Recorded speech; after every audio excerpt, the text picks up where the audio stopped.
সারা বছরের জন্য জলপাইয়ের আচার বানিয়ে রাখবো। তো আমি ২ পদের জলপাইয়ের আচার বানিয়েছিলাম। তার ভিতরে একটি আচার এখানে আপনাদের সাথে শেয়ার করছি। হ্যালো এভরিওয়ান, আসসালামু আলাইকুম।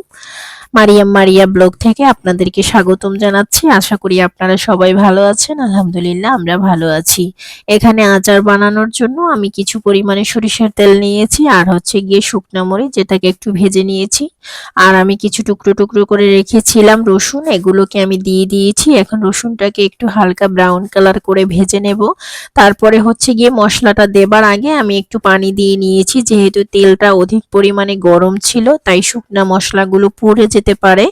তাই আমি হচ্ছে গিয়ে এখানে একটু পানি দিয়ে দিয়েছি। এরপরে হচ্ছে হলুদ, মরিচ, এরপরে জিরা, ধনিয়া, তারপরে হচ্ছে লবণ, এটাকে দিয়ে আমি এটাকে কিছুক্ষণ পর্যন্ত জাল করে নেব, কারণ কাঁচা গন্ধটা চলে যাওয়ার জন্য। যখন কাঁচা গন্ধটা চলে যাবে তারপরে হচ্ছে গিয়ে আমি এখানে জলপাইটাকে কেটে তারপরে হচ্ছে আগে সিদ্ধ করে রেখেছিলাম, তো ওটা পানি ঝরানোর জন্য রেখে দিয়েছি আর এটা এখানে তৈরি করে নিচ্ছি।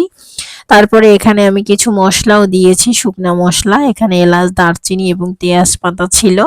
এক একজনে এক এক রকম ভাবে আসলে আচার তৈরি করে, তবে আমি এভাবে করেই বানাই, সেটাই আপনাদেরকে জানাচ্ছি। আপনারা কিভাবে করে বানান সেটাও আমাকে জানাবেন। আসলে সবাই সব রকম উপকরণাদি দেয় না, বা এক এক এলাকার এক এক রকমের রেসিপি, এটা আসলে এক একজন এক একভাবে বানায়। তো যাই হোক, এখানে আমি চিনির শিরাটাও আগে দিয়ে দিয়েছি, চিনিটাকেও আমি আগে মেল্ট করে নেব। তারপরে হচ্ছে গিয়ে আমি এখানে জলপাইগুলোকে দিয়ে দিয়েছি। যারা আমার ভিডিওটি দেখছেন তারা অবশ্যই আমাকে কমেন্ট করে জানাবেন। আর হচ্ছে গিয়ে আমাকে যারা ইউটিউব থেকে দেখছেন তারা আমাকে সাবস্ক্রাইব করে রাখবেন, কারণ আপনাদের একটা লাইক বা একটা কমেন্ট আমার জন্য আসলেই অনেক বড় কিছু। তো যাই হোক, এখানে কিন্তু আমি মশলাটা দিয়ে জলপাইটা দিয়ে কষিয়ে নিয়েছি। আর একটা কথা হচ্ছে কি, এখানে আমি পাঁচফোড়ন আর হচ্ছে গিয়ে সরিষা, এই দুটোকে আমি হচ্ছে গিয়ে একটু হালকা ভেজে তারপরে ব্লেন্ড করে তারপরে দিয়েছি।